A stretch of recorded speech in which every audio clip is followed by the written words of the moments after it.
I tell you how I started in the trucking business. I was in the moving business for about 6 or 7 months. One of the bosses' son-in-law used to be, he'd go out of town. He was a truck driver. He'd go all over New York, all over the state, driving trucks. So one day he came back, told me to get in the tractor. He was going to show me how to drive a tractor and trailer. So what happened was, I went around the block 2 times, and he came back and told the owner, the manager of the company, that I can drive truck. That's when I started driving truck. I didn't go to schools or know nothing to drive truck. I just started driving truck. I drove truck for Santini Brothers for 25 years, driving truck, but just a hauling furniture. We haul furniture, and we haul freight. So warehouses, different warehouses. We haul all kind of stuff in the moving business. Now let me ask you this, what kind of trucks you drive? Box trucks or the semi? Well, first it was box trucks. Okay. Then it left up to tractor and trailer. But they was 28 footers and 40 footers. Okay. All right. That's all they had back during that time. Okay. So how far back is that? Well, I got married in 61. Married in 61. I worked on a goat farm for 8 years, milking goats.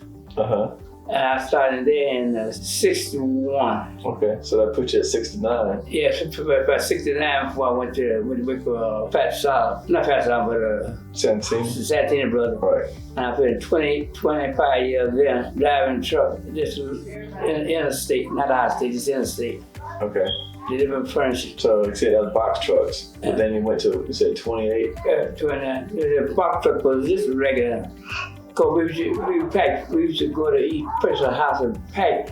Okay. So we had a little economy van. Okay. And then we had a straight job truck. It was a box truck. Okay. Haul machinery like that. And then they advanced me to a tractor and trailer. Okay. To 40 footers. 40 footers, okay. Yeah, that's when it started there. Man, I did that for about 25 years. I had to work, a lot of truckers don't have to work. All they do is hook up and keep getting up. Right. But I had to go upstairs. I moved a lot of furniture on Malibu Beach. Yeah. And had to deliver to the south side of the beach. But you've been on a lot of rich people's houses. Oh yeah, I've been. We moved a lady from over there by old Paris Young used to be at back over there. Pinecrest back in there. I moved from there to a place on that circuit around there. I had to go across 3 bridges to get to her house. Cocoa Plum. Oh yeah, you go back to Yeah, we had to go back in the three back in the house. Yeah, I know you're talking about the bus and bridge back there. She paid first gate, next gate. She paid $1 million for the lot alone. And that was back in the 70s. Yeah, way back in the 80s, back in the 70s. 70s. $1 million a lot back in the 80s. I think the house cost like about $3 or $4 million to put there. Back in the 80s. They ran out of water back then. Oh, so you know the day that's house about 30. Oh man, I know, yeah. I stayed for 25 years. Then in 1993, I went to the mill company. Okay. Pat Sullivan, private contract haul mill, and I drove mill for about 15 years, just from Miami to Jacksonville, just 4 miles, Tampa, all around the area, I drove a mill. And you said 4 miles, Tampa, but I remember they used to go at like 7 p.m. and then be back at like 2 in the morning. I had all different kinds. Okay, good. Yeah, because sometimes I see cars runs this time schedule. One point I had to go at 12 o'clock and leave at 2 o'clock and go to Jacksonville and come back, stay there till that night and come back. Mm-hmm. When I first started, I had to give me a switch out from the Hollywood Post Office, Pine Island Road Post Office. From there to Mirabel. I did that for about 4 years. Then one day, this other guy, old man, he used to run from Miami to Jacksonville. So one of my friends, he told me, he said, Coffie, you gonna be going to Jacksonville and still going from Hollywood to Mirabel. Right. So when the run changed, when somebody leaves there, they got a local run. They take that and I just had started, give me the run to go to Jacksonville. That's why I wound up going to from Miami Post Office to Palm Bay. Right. Then from there, from Miami went to Daytona. Right. Each went on post office. I leave Miami at 4 o'clock in the morning, and I had to be in Daytona about 7 or 8 o'clock. They give you 3 hours straight driving. Right. Truck at 55 miles an hour. Yeah, but I did it. And plus I had stopped at Vero Beach. The truck stopped there. I stopped right there and run my mouth there with some people I know. Mm-hmm. Then when I go straight to Jacksonville, I stop at from 95 to Sanford. Be a truck stop in there. I did a lot of riding around. I seen a whole bunch of stuff while I was riding the road. Like accident? Yeah, one time I was going through, I just had left one of UPS trucks. I hit a post right in the middle on the south side. Yeah. They said he didn't get hurt. Oh, well. Then I see trucks run all out in the woods out there. Yeah, I run all out the road. See some everything. So you didn't never have an accident? No, I never had an accident. Thank the Lord for that. Accident fell off the truck. Right. Wow, but I had a great time. I seen cars. I be going, they be coming south on my side. On 95? Yeah, on 95. Just before I got to Delfield. Brandon way. Yeah, man, come on 95. They going south and you going north. north. What name that road? Forget the name of it. He coming out of the road. Come around down and beat me. I see him. I said, "Oh my God!" I hope he help you figure it out. Yeah, he did. He did pull over and turn around, went back the other way. And you have a lot of excitement, you know. People in the car. You know, when I was in the, when I drive a truck, coming on a turnpike, the lady gave me the moon. And you know the mood is, right? Yeah, I know. Pull it past down. I put it out the window. That's all about it. I put the window? Yeah, but I didn't want it down. And stick it out the window. You put the moon, give me the moon, and I was sitting there driving. So, boy. I liked it, man. I liked it, that truck driver. I know me. But I met a lady at the one place, Vero Beach. She had her own trucker. She used to haul a rock and gravel. Okay. Had her own business. Okay. Then more people got their own truck, you know what I mean? A lot of them they gonna quit because they weren't making no money. And plus that DOT regulation. Okay. Put it to drive with 8 hours. 10 hours, then you gotta shut down and take 10 hours of sleep rest. Right. I don't know if they're still doing it now, but that was back there. So basically you had 3 jobs. Well, yeah, I did. They said, you know, Santini, Pat Simon, and with the GOAT. Well, yeah, I had to go first. Looking goat. Yeah, 3 jobs. Yeah, I'm a goat for. That's, you said the GOAT was 8 years. Yeah. And Santini was 25 years. Yeah. And Pat Simon. About 50 years. 15? That's 48 years. Yeah, well, I mean, that's where when Santini Brothers, I went to get my money, and the Social Security office put up a sheet of paper like that. And Mr. Coffie said, if you gonna retire by this, you won't make no money. Right. You won't get no salary. He said, let me check it out. And then went to Pat Solomon. Said, we're going to base your Social Security on Pat Solomon. Okay. Then that's why I get what I get. Right. When you was working at the GOATs, round over the GOATs, how much did you make? Yeah, about $85 a week. Okay, $85 a week. And that was back then, and it's the 60s, $85. And when I got set down, went to wait 1 week down in Key West. Then I started with Santini Brothers.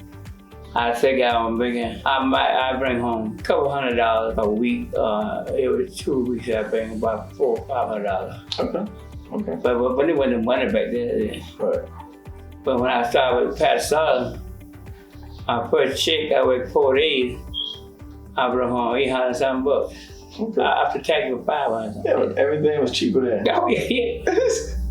retired from the truck driving, and they don't stay that long.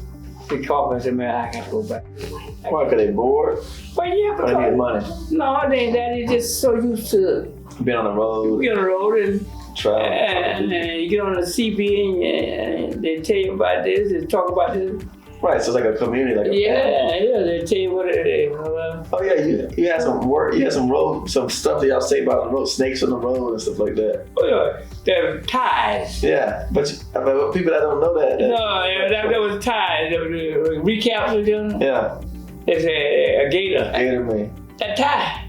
A tie? Yeah, because it's shaped like a gator because it be black. Piece of rubber. It Okay. peels off the ties. Gotcha. Did you have to ever get your CDL license? Oh yeah, I had to get that one, you know what I mean? I switched over. No, so I had, like I had him up until my last visit to the doctor. He wouldn't authorize it Okay. because of when you got your injury. Heart surgery? Yeah. And he thought, I don't want you to have it because it was your surgery. But I had drove for about 10 years with that open heart surgery. And I had no accident or nothing. Right. On time,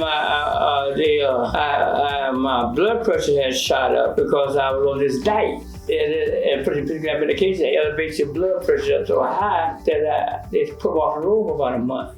Okay. And then when I finally come to find out, I got basically grease and grapefruit you don't put to eat when you take out that medication. It's still on the bar, you can't have no grapefruit juice. So I was drinking that. I was losing weight now, don't get me wrong. I was losing weight, you know. But all at the same time, it's a damn good job. You know? No, it's a lot of truck drivers out here. Oh, yeah. That's a lot of people in the business industry. Oh. Do you have some of your friends that live down here that was truck drivers too? Yeah, he passed away. Clyde, Jeremiah. Yeah. I got a guy on the road now, Terry Thompson. Okay. He stayed back over there.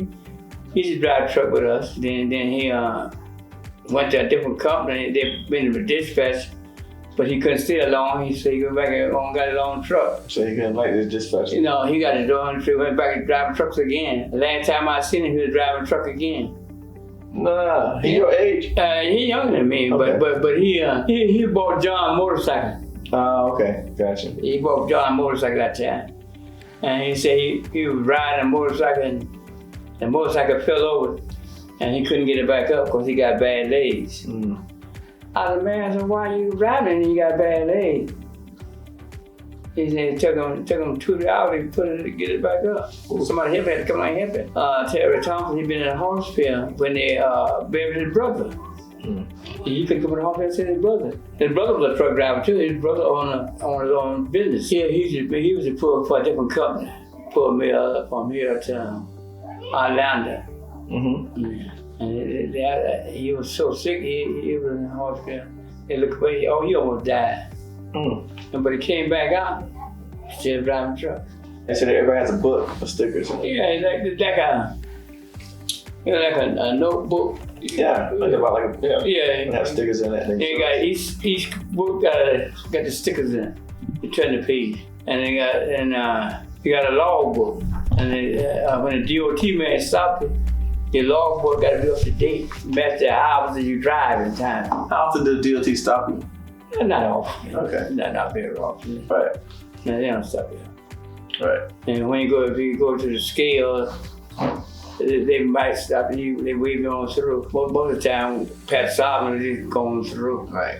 They don't mess with you that much. Just when overload or something like that, they pull you to the side. But other than that, most of the time, you're gonna drive more than 8 hours. More, I think like 10 hours. You know they're gonna drive more than 10 hours. But they got to show some kind of way with the for downtime for. Right. Yeah, they got to show that. Right. But like I said, now, with the computers now they got in the truck, it's digital. They track everything. They track it. What happened now? But what about when they got the self-driving trucks? Well, they just come out of there 2 or 3 years. Right. I never been in that one of those yet. Oh, okay. Well, we can get you in one of them self-driving trucks. Maybe we can put you back to work then. Hey, just sit to the side and let the truck drive. Most of the time, you know, people, we call window shopping. What's that? What's window shopping? Window shopping? You up high and the car down low. Oh, okay. So you're looking down the car. You see all kinds of stuff. But they know it, so they do it anyway. Oh, yeah, well, they know you. They know you. Right, they know you're looking. So they make sure. Yeah. And a lot of times you by yourself. Right. Then a couple of times I went to shopping. This guy here, the lady had her so for me, you know, ain't all oh my. And they put beside you. Put right beside you so you can see. Yeah, they put they stay right on beside you for a few minutes and then leave. That's why people like to drive trucks. That's a good reason to drive trucks. Yeah. Yeah, you know. Man, Brandon, now we know. Brandon, good reason to drive trucks. Yeah, well, you know. Window shopping. Yeah. Actually, we still put it high on my truck. Yeah. Yeah, we can see some stuff on our truck. Yeah, but you know, man, over there, they're more high end and people. They know. Oh, yeah, they know. Right. I just like I was coming downtown one time. Now this lady, I'm on the passenger side, but I had my friend. He would drive the truck. Okay. And the car pulled up beside us, and the lady pretended she pulling her dress down. She take her, pull it up, didn't pull it down. See, they got all kind of ways. Yeah, pick it and put like you go pull it out and pull it up, didn't pull it down. Right. Oh boy. Right. Then I had a friend of mine. He in Georgia, not Joe Lewis. They said this lady was driving on her husband. He waved at the lady. The lady ain't sitting there. But soon as they passed, she got behind her hand and waved at